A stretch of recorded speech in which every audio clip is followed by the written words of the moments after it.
எல்லாருக்கும் வணக்கம். Cheese kitchen click பண்ணதுக்கு ரொம்ப நன்றி. இன்றைக்கி வந்து ஒரு ஸ்நாக் அப்படி இல்லைனா பிரேக்ஃபாஸ்ட் ரெசிபி, எப்படி வேணால் இந்த ரெசிபியை நீங்கள் வந்து எந்த டைமுக்கு வேணால் அதை சாப்பிடலாம். ரொம்ப கம்மியான இன்க்ரீடியன்ஸில் செய்கிற ஒரு ரெசிபி இது. சூப்பர் டேஸ்ட்டாக இருக்கும். ரொம்ப டிஃப்ரெண்ட்டான ஒரு டேஸ்ட்டு, ஆனால் சூப்பராக இருக்கும். இது சாஸ் தொட்டு சாப்பிட்றதுக்கு சூப்பரான ஒரு ரெசிபி. இது எப்படி செய்கிறது அப்படின்னு பார்க்குறதுக்கு முன்னாடி மறக்காமல் சப்ஸ்கிரைப் பண்ணுங்கள், லைக் பண்ணுங்கள், உங்கள் நண்பர்களுக்கும் இந்த ஈஸியான ரெசிபியை ஷேர் பண்ணி விடுங்க. இப்போ வாங்க வீடியோக்குள்ளே போகலாம்.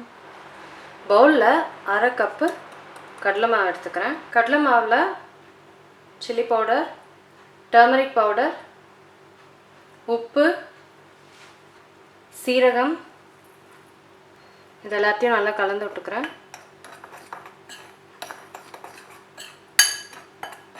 தண்ணி சேர்த்துக்கணும். முதல்ல நல்லா மிக்ஸ் பண்ணுற அளவுக்கு தண்ணி சேர்த்துக்கணும். அதுக்கப்புறம் இன்னுமே நிறைய சேர்த்துக்குவேன், அதை காமிக்கிறேன். முதல்ல நான் நல்லா மிக்ஸ் பண்ணுற அளவுக்கு சேர்த்துக்கணும்.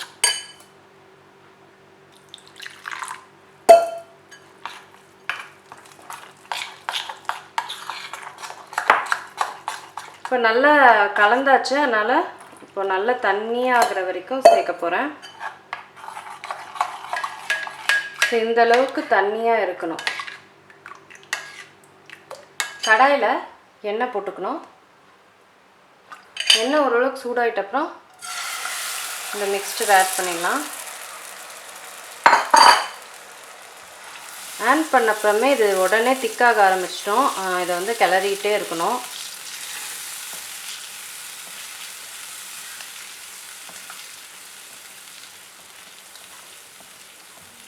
இது வந்து மீடியம் ஹீட்டில் கிளறிட்டே இருங்க.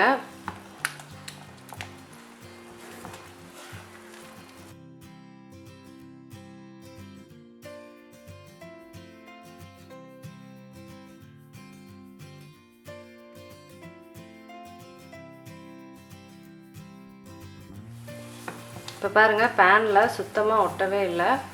இந்த மாதிரி ஒட்டாமல் வர வரைக்கும் நம்ம இதை பண்ணோம். இப்போ இது ஆயிடுச்சு, இதை ஆஃப் பண்ணிடுறேன். இங்கே பாருங்கள், ஆயிடுச்சு, நல்லா சூடாக இருக்குது. இதை வந்து இப்போ நல்லா ஆற வைக்கணும். ஆற வச்சுட்டு அப்புறம் நம்ம மீதி செய்ய ஆரம்பிக்கலாம். இப்போ அதை ஆறிட்டு இருக்கும் போது ஒரு பவுலில் வந்து உருளைக்கிழங்கை வந்து கிரேட் பண்ணிக்க போகிறேன்.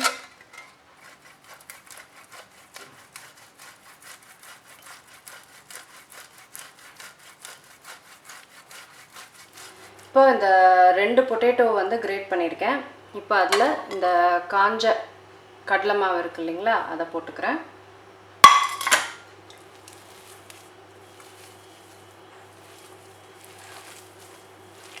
நல்லா மிக்ஸ் பண்ணிக்க போகிறோம் ரெண்டுத்தையும். இதில் கொஞ்சம் கொத்தமல்லியும் சேர்த்துக்கிறேன்.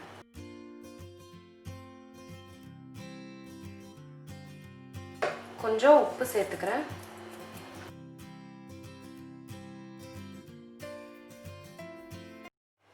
இப்போது அடுத்தது வந்து இந்த மாதிரி ஏதாவது தட்டு எடுத்துக்கலாம், இல்லை இந்த மாதிரி கேக் டின் எடுத்துக்கலாம். இதில் வந்து கொஞ்சம் எண்ணெய் போட்டுக்கணும். எண்ணெய் வந்து நல்லா சுற்றி போட்டுக்கணும். இந்த மாதிரி ஃபுல்லாக எண்ணெய் சுற்றி போட்டுக்கணும்.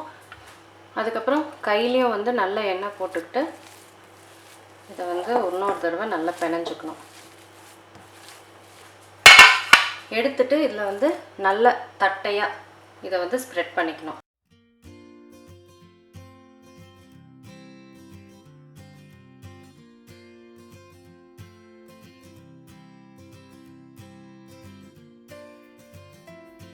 இந்த மாதிரி நல்ல தட்டையாக இதை அமுக்கிட்டு இதை வந்து ஒரு அரை மணி நேரத்துலேருந்து 1 மணி நேரம் வரைக்கும் ஃப்ரிட்ஜில் வச்சிடணும். அதுக்கப்புறம் தான் நம்ம ஃப்ரை பண்ண ஆரம்பிக்கணும். அப்போ தான் அது கரெக்டாக ஃப்ரை பண்ணுற அளவுக்கு பீஸ் இருக்கும்.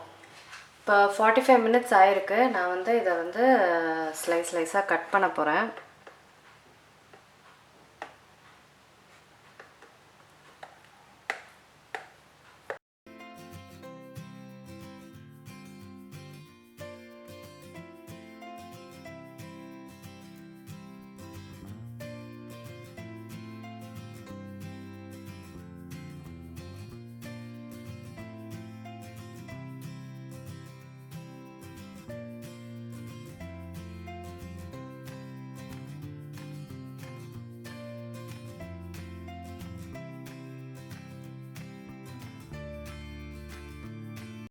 இப்போ பேனில் வந்து எண்ணெய் ஊற்றிக்கலாம்.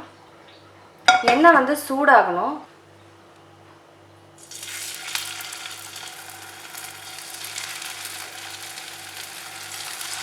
எல்லா சைடும் நல்லா ப்ரௌன் ஆகணும். ப்ரௌன் ஆகிற வரைக்கும் நம்ம ஃப்ரை பண்ணலாம்.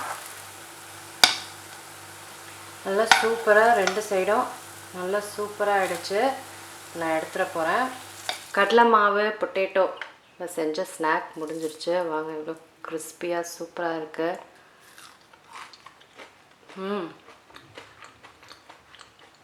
சூப்பராக இருக்குது, சூப்பராக இருக்குது.